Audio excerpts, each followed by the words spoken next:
As the meeting ended, the crowd began to disperse, and people made their way home. The sun had set, and the village square was now lit by soft lanterns that gave everything a warm glow. Amira stayed behind, helping to clean up a bit and talking to Daniel. "You have some really good ideas, Amira," Daniel said, his voice sincere. "I can see that you care a lot about this village. We could use someone like you in these projects." Amira felt a sense of pride, something she hadn't felt in a long time. "Thank you, Daniel. I'm just doing what I can. I don't have much to offer, but I want to help." Daniel smiled. "Everyone has something valuable to contribute. And from what I've seen, you have a lot to offer." Amira's heart swelled with gratitude.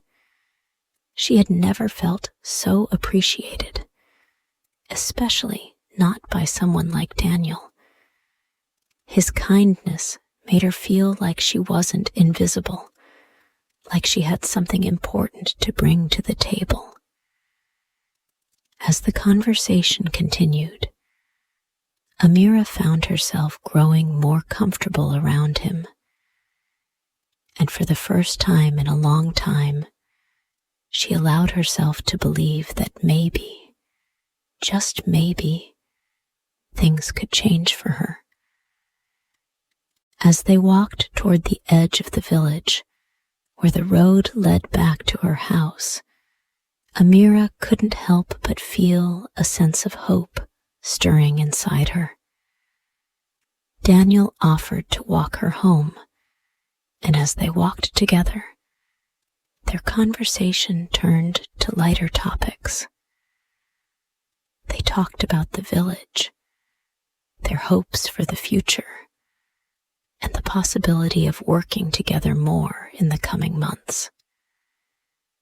When they reached her house, Amira turned to Daniel. "Thank you for tonight. I really enjoyed talking with you."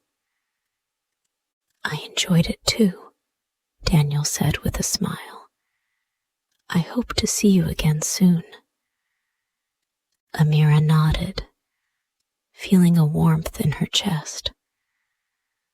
"I'll look forward to it."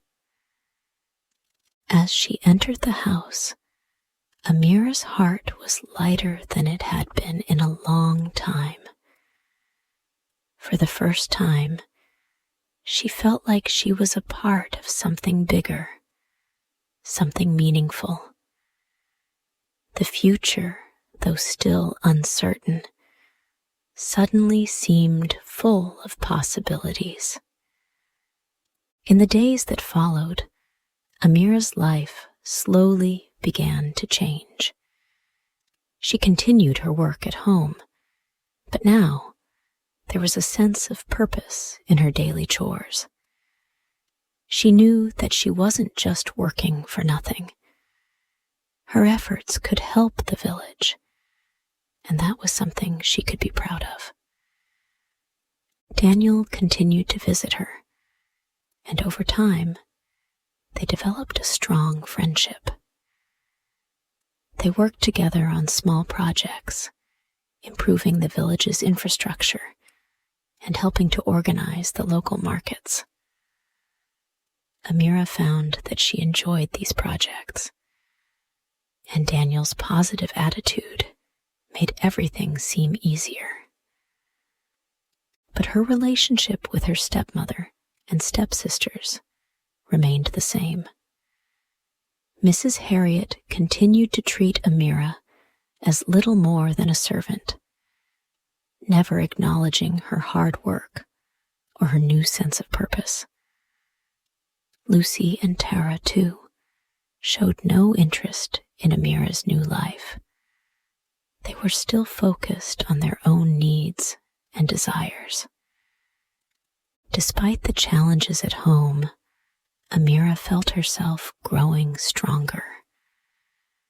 With Daniel's support and the projects she was involved in, she began to see that there was more to life than the endless cycle of work at home. She had dreams now, dreams that didn't seem so impossible anymore. As the days went by, Amira continued to grow more confident in herself. She became more involved in the village projects, working alongside Daniel and other villagers to improve their community.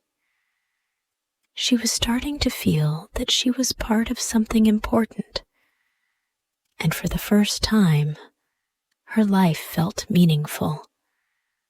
But things at home remained difficult. Mrs. Harriet didn't seem to notice the changes in Amira. She still treated her like a servant, expecting her to do all the housework without any appreciation. Lucy and Tara, too, were focused on their own lives, spending their time gossiping or complaining about their clothes, but never lifting a finger to help with anything. Amira had hoped that maybe, with her new involvement in the village projects, her family would begin to treat her differently. But each time she returned home, she was reminded of how little they valued her. One evening, after returning from another long day of work, Amira was greeted by her stepmother's sharp voice. "Amira, come here," Mrs. Harriet called from the kitchen. Amira walked into the room, feeling a sense of dread in her stomach. "Yes, stepmother?" Mrs. Harriet was stirring a pot of soup. Her eyes narrowed.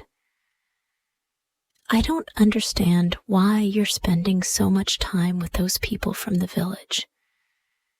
You've got your work here at home, and yet you're always out doing things for others. What do you think you're going to get out of it?" Amira hesitated, unsure of what to say. "I'm just trying to help," she said quietly. "The village is growing, and there are opportunities for everyone to contribute." Mrs. Harriet scoffed. "Opportunities? You're wasting your time. You should be focusing on the work here. Don't forget, you're here to serve us, not go off and make friends." Amira's heart sank. "I haven't forgotten, stepmother. I'll do the work. But you should be more careful with your time. Those people in the village will never treat you the way we do," Mrs. Harriet added coldly. Amira's hands clenched, but she remained silent. She had learned long ago that arguing with her stepmother was pointless. Still, each harsh word chipped away at her confidence, making her feel like she didn't belong anywhere. The next few days felt harder than usual. Amira was juggling her chores at home with her growing involvement in the village projects. But every time she came back to the house, her stepmother's cold remarks and the selfishness of her stepsisters made her feel small again. Daniel continued to be a bright spot in Amira's life. They spent more time together, brainstorming ways to improve the village and talking about their hopes for the future. His kindness never wavered, and it was because of him that Amira felt like she could keep going, even when things seemed dark at home. One evening, after a particularly tiring day, Amira walked to the village square for another community meeting. She had been feeling down lately, burdened by the weight of her responsibilities at home and the lack of appreciation she received from her family. But as she entered the square, she was greeted by familiar faces, people who welcomed her and made her feel like she mattered. As Amira made her way to the group, Daniel spotted her and waved. He had been waiting for her, a smile on his face as he approached. "You look tired," Daniel said, his tone gentle. "You've been working hard lately, haven't you?" Amira nodded, a small smile tugging at her lips. "It's been a lot, but I'm managing." Daniel looked at her thoughtfully. "You know, I admire how dedicated you are. Not many people would work so hard and still try to help the village like you do." Amira felt her cheeks warm, but there was something in Daniel's words that made her heart swell with pride. She had been so used to being told she wasn't enough, or that her efforts didn't matter, but Daniel's words felt different. He truly saw her, and for the first time in a long while, Amira allowed herself to believe that maybe she was doing something important. "Thank you," she said softly. "That means a lot to me." As Amira continued to work in the village, her relationship with Daniel grew stronger. They spent hours discussing ideas for the future, brainstorming ways to improve the village, and helping each other with projects. Amira began to see that her role in the community was growing. She had valuable ideas, and she wasn't afraid to share them. She was no longer the quiet girl stuck in the background, doing all the work at home. She had become someone people looked to for help and inspiration. But things at home didn't improve.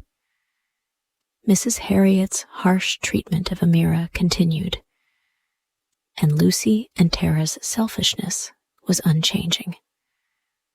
One day, when Amira returned home after a particularly rewarding day working with Daniel, she found herself confronted with a new level of disrespect.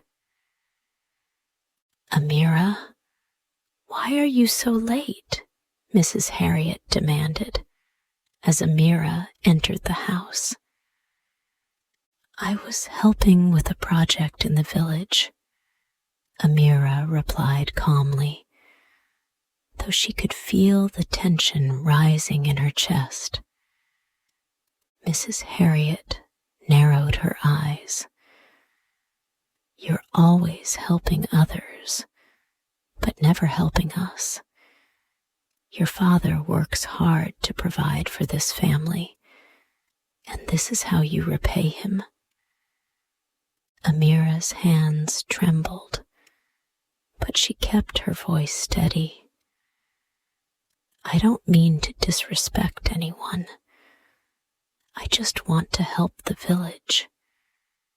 It's important to me." "I don't care about your village," Mrs. Harriet snapped. "You're not going to get anywhere with those people. You need to understand your place. You are here to do the work, not go off and live in some dream world. Amira's heart ached, but she refused to back down. She had worked too hard, had given too much of herself to this new life, to let her stepmother's harsh words defeat her. I am doing my best, she said softly, and one day I will prove that my efforts matter.